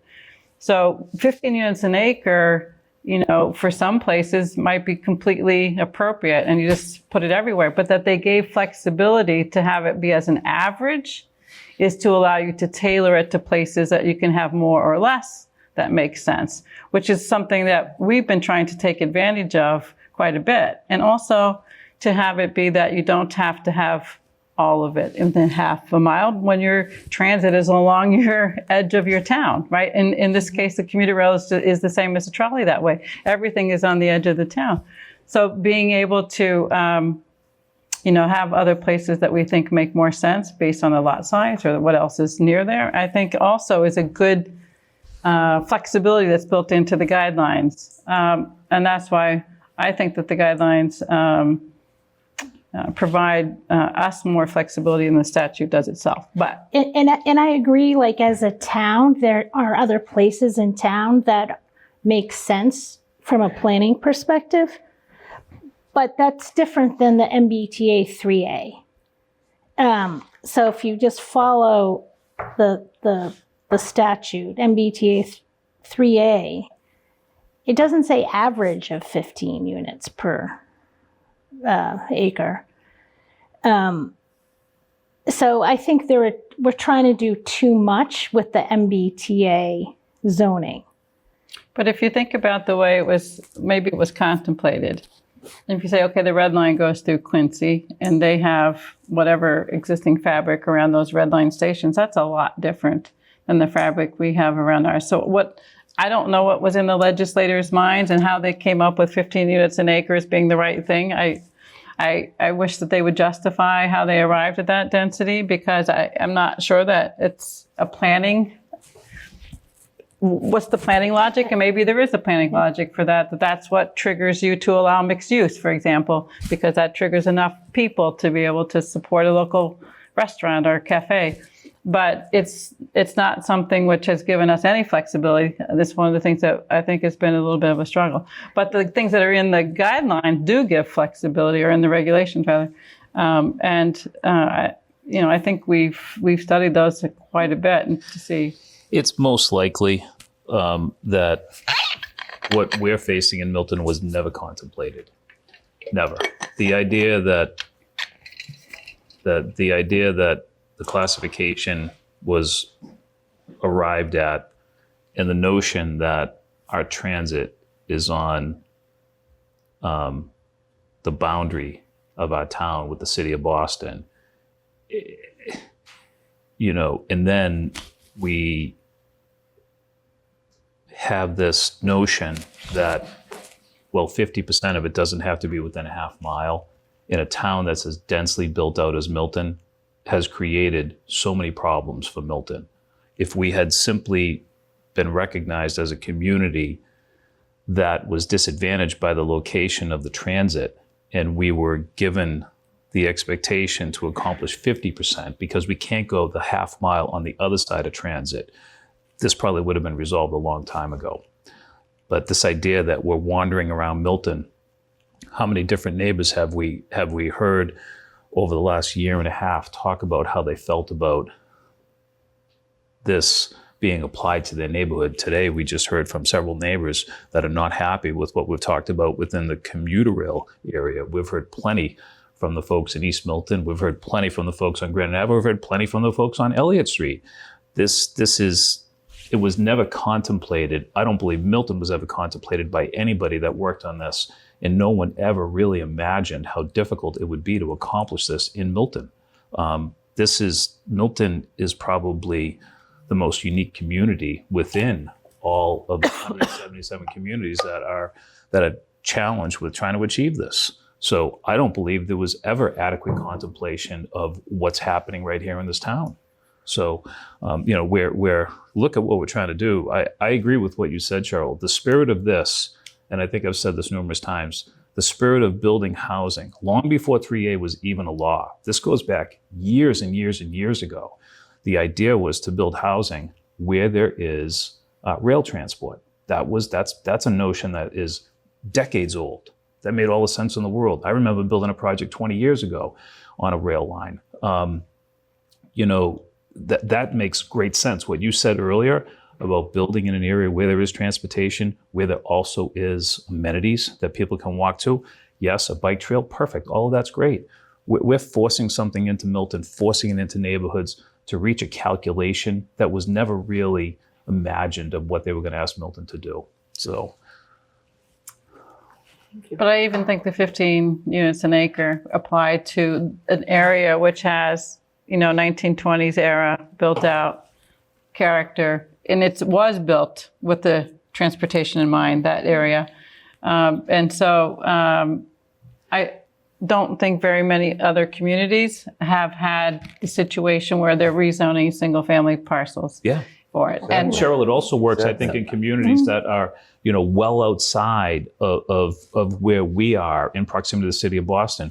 You move yourself out into some of these communities, there's a lot more open land. There's a lot of land that's available, near rail that you can put 15 units per acre on, and it's not going to create the scenarios that we're developing here, But I do think, Granite Ave North, Unquity House, extra space storage, we've identified places where we can, and that is within a half a mile of a trolley station. By doing those and then still having the LA Street corridor at a lower density, I think is the best approach to meeting what is required of this law. And whether it's the letter of the law or the spirit of the law, we can debate, I guess. But the approach that I think we've taken to it, which the guidelines have allowed us to do, is what allows us to even get close to having something that works for Milton. I really don't think the 15 units an acre blanket across whatever's there is a good approach. I don't like it. That's why I like the guidelines better, or the regulations better, because they give us more flexibility. Great. So thank you, Tom. I appreciate your being here. We're going to, we will be presenting all three of these and be able to sort of hear from the residents, hear from the community. I think we should share Tom's memo with town council, because I think what he's saying is guidelines can't be in conflict with the statute. And that's what we have. We have regulations that are using the term rapid transit again and again when there's no mention of rapid transit anywhere in the statute. So there's things that, yes, that HLC was asked to promulgate the guidelines or the regulations for the statute, but they can't expand on what the statute is. They can define within the parameters of that statute. But so I think that's where I'm struggling, and I have finding conflict that it can't be more than what is in there. And to what Tom was demonstrating was Section 5, Section 1A, I believe, does use the term rapid transit and does use eligible parcels, but that's not in 3A. Yeah, so I guess I really see that as sort of a legal issue. Yeah, and I do too. So I think from our point of view, we're trying to address the three scenarios that Right. we have felt like We're trying to do. that we're prepared with three scenarios, depending on the legal advice that the town gets. Because I don't feel like it's our role to make a decision about that. That's really the select board's role. But And Thursday will really be to hear from the residents on, we're trying to find the best scenarios and have something that's statute compliant, but looking at the best alternatives. so Well, to part your of our responsibility, though, I believe, is that the select board has identified that they feel 10% is fair for Milton, right? That's what the select board has said. So when they say that, I feel our obligation is to get as close to that as we possibly can. Well, I think we have, as we said, we have statutory, which I don't like that for reasons I've already said. I think we have a reasonable adjacent community, 10%, and we have a reasonable rapid transit community that people can see how this would work and how it's different than what they saw in 2023. And if the select board, we have until July 13th to adopt zoning, right? We know that the final regs, the emergency regs have 90-day life. We expect the final regs Monday, before, probably, the right, 15th. next week. So we'll probably have them before the forum. And then the question is, if those regs say, as the emergency regs say, that we're a rapid transit classification, then the decision needs to be made, what's presented to the town meeting to approve in June, right? Right. And if there's some other legal thought about it, that's really coming from the select board, because we don't have any authority to make any kind of legal challenge or recommendation. So I think our best bet is to have options available. I don't want you to misunderstand me. I am 100% in favor of putting everything out in the public forum. If you think I'm opposed to that, that's the wrong interpretation of my point of view. I want to put it all out there. And I look forward to the residents having an opportunity to see everything that we've created, all the plans. I'm not suggesting we only put one plan out there, not at all. I want them to see the 25% plan. I want them to see and I'm going to try to start referring to it as the commuter rail station plan, right? Because again, if we're going to follow a statute, follow the law, we should probably use the correct title. So I want them to see all of it and give them a chance to, you make some valid points about some of these areas that I think are really appropriate development. And even if we weren't forced into it, it might be a good idea to do some of the zoning anyway, right? For some of these areas, when you talk about, Milton Station East, there's some really nice development opportunities over there. We probably should be talking about it, even if we weren't forced into it. So I want to talk about all of it. This has gone on for so long. We got to get this thing to the end. And the other thing that I'm hoping, if we're going to be reaching out to town council, I would also like to know if HLC has done their small business impact analysis. So that is one of the requirements of the Administrative Procedures Act. And I haven't seen that. I've been sort of following that closely, and I haven't seen that they have done a small business impact analysis. So I'm not sure if you know if they have or not. And will that analysis be released prior to the final regulations? I would think that they would be, as that is a mandatory step. Maybe that's something Cheyenne or Nick can Cheyenne, ask can about. you note that? Yeah, if the small business impact analysis. And the other thing is, from a policy perspective, is our Economic about the feasibility. unfunded mandate. Sorry.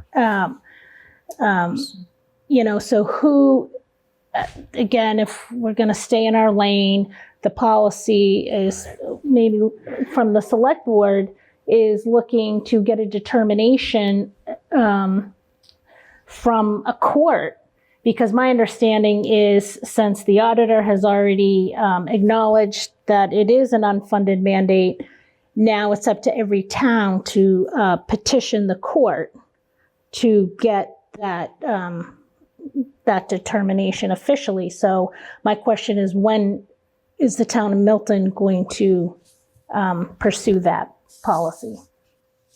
Okay. Most of our work was funded by grant money, though. Most of UTIL's work and RKG. But the unfunded mandate is not just about doing the work, the study, it's really the future impact. All right. That's So that's a correct. question. So that's just a question. Okay. Those are my We questions. should actually pursue that. I mean, do we suggest to the select board that they pursue the unfunded mandate? I mean, the way I understand it, it's a We should one-page talk to Nick and petition. Yeah. Like I know Have they discussed it? like I know in the past, I think we write a letter or suggest to the select board that we encourage them to seek reclassification. So would we as a planning board do a similar letter to the selectmen saying we would like them to pursue the unfunded mandate through the courts? I did share maybe a month ago an email or by email grants that were awarded to towns, basically infrastructure, that would be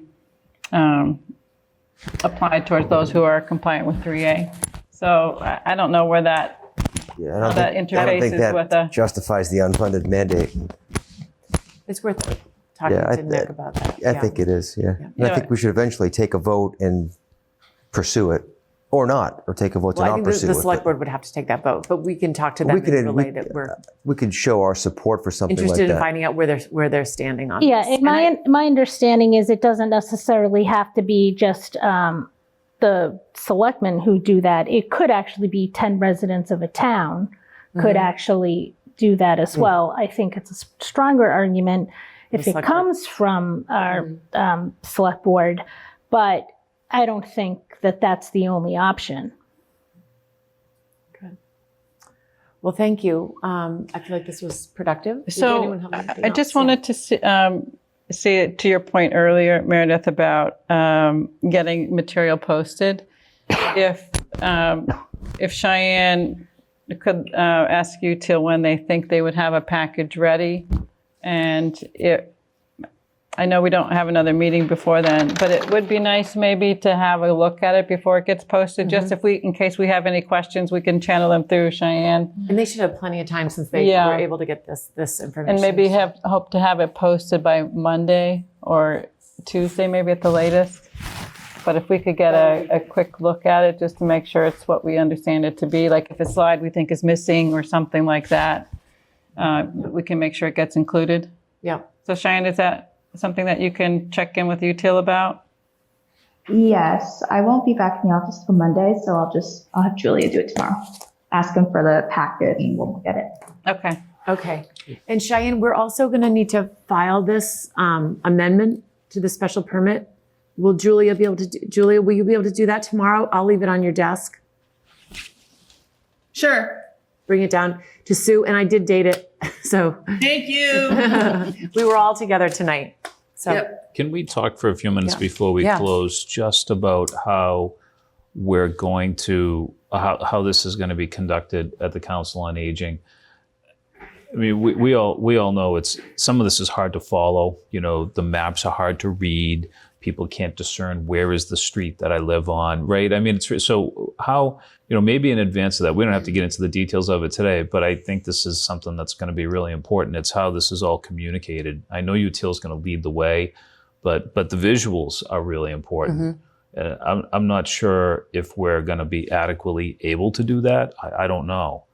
But I think the large screen at the Council on Aging is a lot bigger than this, which is beneficial.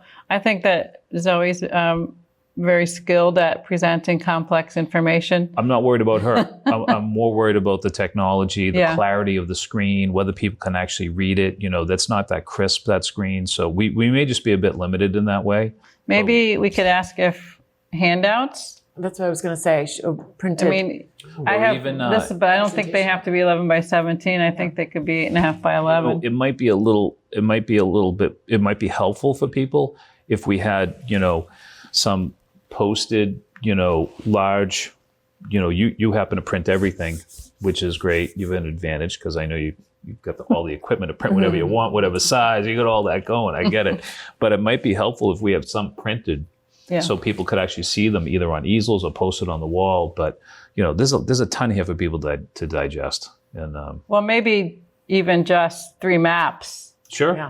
Yeah. At at least 30 by 42 inch size. Yeah, typical drawing size that we typically see. Yeah, I think we should put a little bit of thought into that so we don't have people frustrated at the end of it. Like I couldn't understand, and I was sitting in the back, and the screen was a long way. You know what I mean? That's we don't have too many chances to do this right. So, and not to put more work on our town staff, but when maps are created, they actually are able to do an Excel spreadsheet of each property by the property ID. So I know Alan Bishop in the GIS department, he has provided a list of the actual addresses. So I don't know if he has the ability to have that ready for the forum. We certainly can request it because I think it might be into the. I hate to ask this of the chair, but I'll ask it. Yeah. It may be worth like a dry run between you, Cheyenne, and Zoe next week before the meeting, just to discuss how we're going to have this all prepared. And have the presentation sent to us all so we can sort of review it to see if there's anything. I know Tom has a couple of things that he was saying, should be added or, certain little changes in the presentation itself. But if we have it all sent to all of us, if there's anything, you can send it, comments to Cheyenne. So I think you shared Tom's email with UTIL. I also think that there's information in Mr. Hookinson's email that could be shared with UTIL as well. So just so that those those are the most detailed comments that we have received. So rather than just having one person shared with UTL, I'll have the other person Yeah, shared with Eric UTL should be as well. sent along too. Yeah. Okay. So if Cheyenne could do that as well. Now, would town council have an opportunity to send his comments to UTL as well? All before Because Thursday? because all of this, a lot of the, I mean, it's all legal. It's all, Yeah, so that's why I'm a little concerned about having UTL, instructing UTL to change their comments, and not having us sort of have a chance to see it, to have anybody see it. Council to look through it, yeah. Yeah. So I have a quick note. Our next meeting, or at least Nick and I's next meeting with UTL isn't until next Wednesday. And I think when I was talking to Nick earlier, we were kind of wondering what, like, if everything would be wrapped up today so that they can start working on things. So I think if we start adding more and more comments at the beginning of next week, it's not really going to give them much time to reproduce and then send out and do a dry run all before Thursday night. So I think if we said, I don't think there's many changes. It was just, Cheyenne, if you read there were a few things maybe adding the definition. I think the definition of three family was the only thing that was a definition. That should be a change in there. And also eligible materials. parcels. I think there was a comment that eligible parcels was not included in the statute. It was in 1 and 5, section 1 and 5, but eligible parcels is referred to. So that's a town council question, too. So Eric Wilkinson specifically in his letter says, I respectfully request that neither this email nor my previous ones are used to justify further revisions or anything Okay. of the sort. So I think we might want to not forward his email to anyone. All right, well then, Yeah, that's great. it just becomes a question of, we're instructing UTL to change some things about what they put in as their interpretations and doing their work.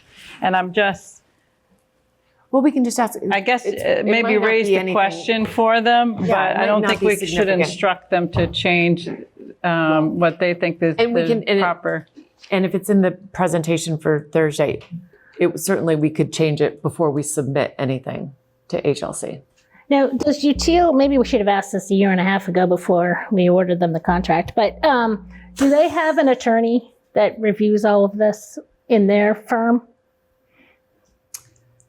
No, I think it's, I don't know if they do or not, but I know they've been working with HLC now for probably 2 or 3 years. So they run, I At know that HLC, they're not attorneys. they have attorneys within HLC.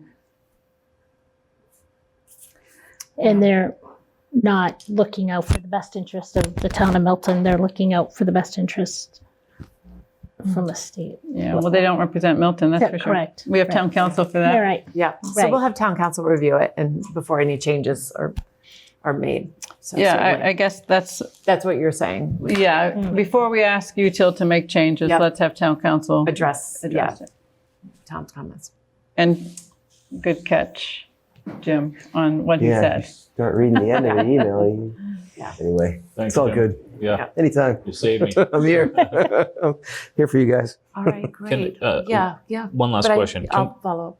Yeah, okay. Can we just quickly talk about May? May's a busy month. We have town meeting, and can we just talk quickly about what our meetings are? Yes, that reminds me, I do have two questions. One, Cheyenne had said because of town meeting, do we want to move our regular scheduled meeting to the following week? Right. I think 'Cause it Cheyenne was suggesting go from the 8th to the 15th. Is that? Yeah. Is that what?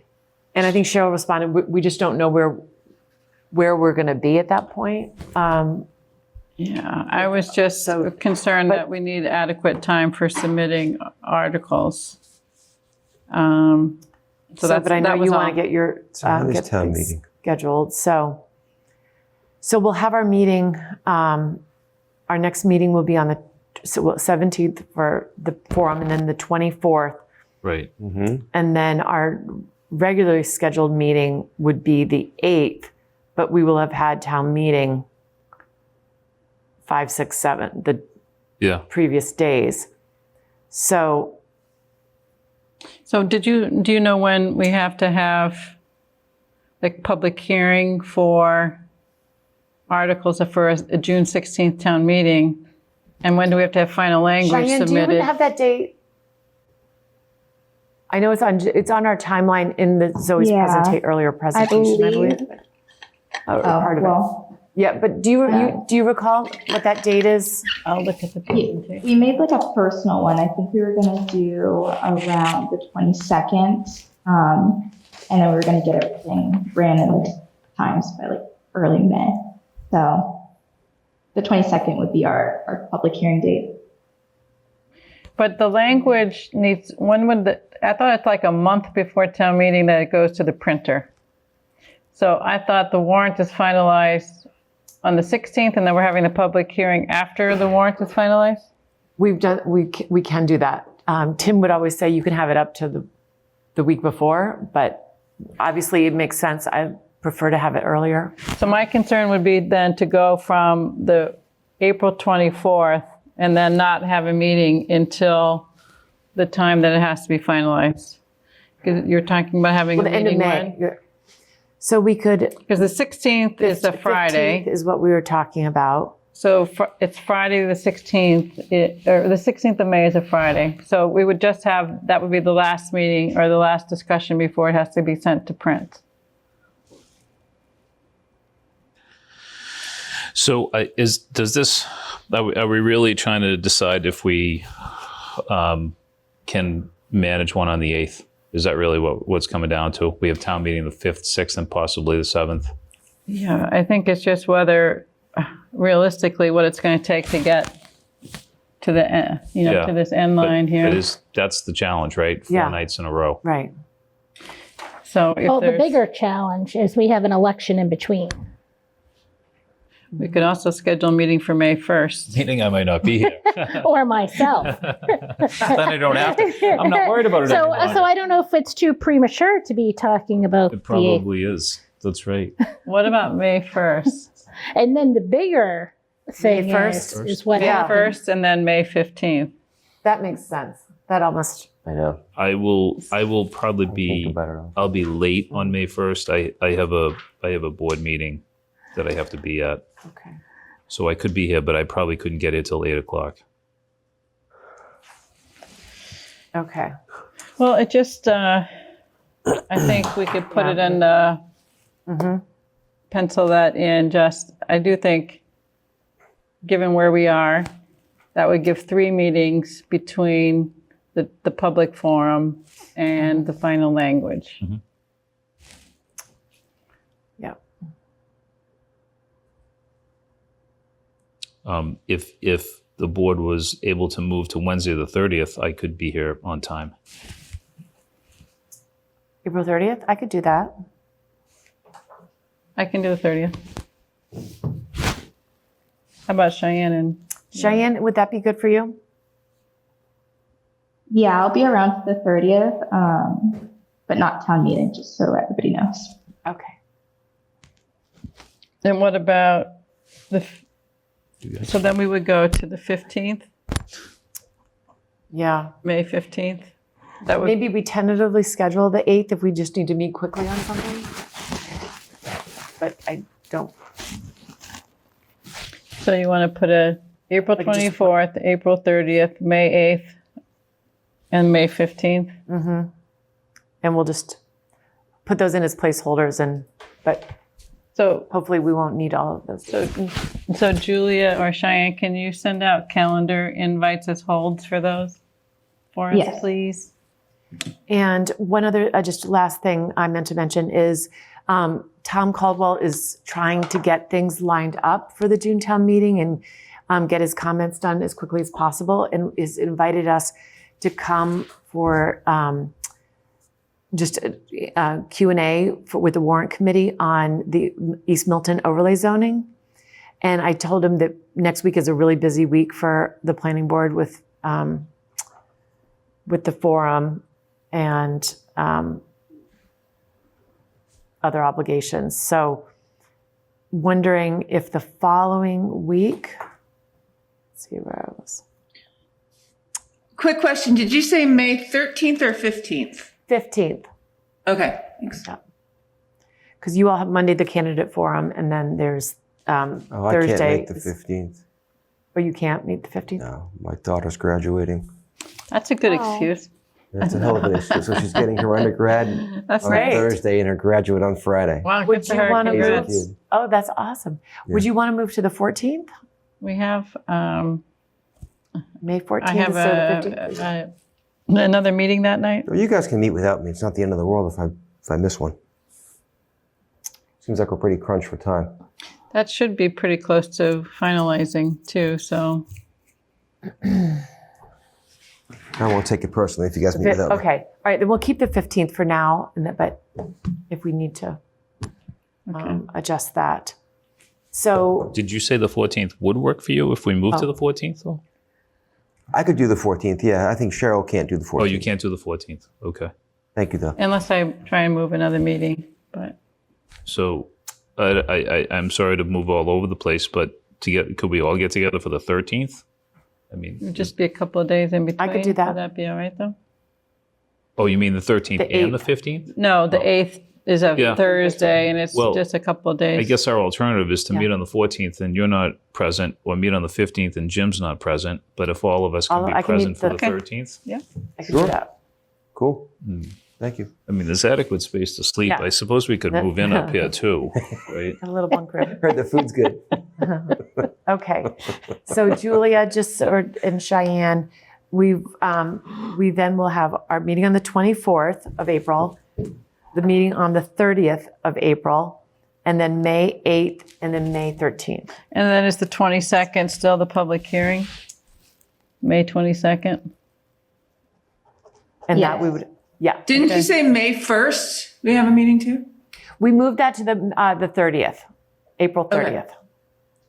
So can you just So, yeah. review those dates again for anybody who might be interested in? Yes, so 4/24, 4/30, May 5/8, 5/13, and then a public hearing on 5/22. And the public hearing is just on the MBTA community zoning, right? Correct. Well, actually, you know, Aren't we we already could do doing our that? other, We we need our, could do our other articles. because we're going to Yeah, have the East Milton. 22nd is going to be floodplain, East Milton Square, and Okay, we'll do all MBTA. three. Okay, The floodplain, that's okay. good.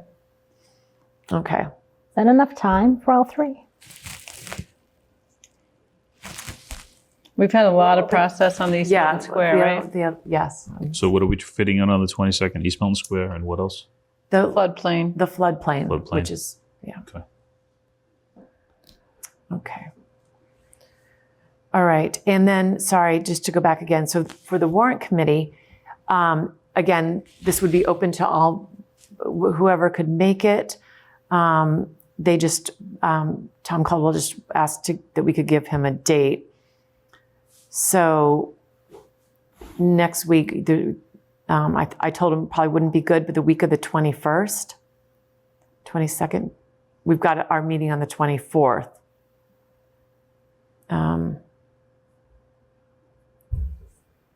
Would Monday, the 21st, What am I doing? work for people? To go, if whoever wants to go to the warrant committee, What time would that be? 7 p.m. I can't. That's it. Don't worry about it. Yeah. Yeah. Mondays I know are tough. Or Tuesday. I mean, if have you a- want to go, but It's not I about think- that. I have a campaign. For my campaign, it's Steel and Rye. Oh, You're that's- wel- I'm you're sorry. welcome- You're welcome to come. I'm if you'd like sorry. to. That's yeah. Of course. I assume you won't be there now. Yeah. I know. That's Plug it. yeah. done. No. That's. So let's do the 22nd then. The 22nd. Ask if they can do the 22nd. 22nd is Earth Day, and that's my daughter's 24th birthday. Oh. I can't do the 23rd, and we have a But, meeting on the 23rd. So I guess, Meredith, you can, this is Talk for to the Tom. East Milton. This is for East Milton overlay, just to give them sort of a run And did we already talk with them about that? I did. I went and Yeah. just sort of gave them an overview. This was, I think they're taking a deeper dive in because they were so deep in everything else. Okay. Well, Of all the days, I can go by maybe myself, but- maybe the 22nd, or I could be later. So Yeah. they start at 22nd 7. would be better for me. Let's do this 22nd. And Maggie, you could, if you can't make it, don't worry. That's Okay. What So- time is that at? That's at 7 p.m. Okay. But again, I know All right. See if I can do it. these are a lot of meetings, but I'll tell him at least, and we'll post that as a public meeting for April 22nd. Or committee.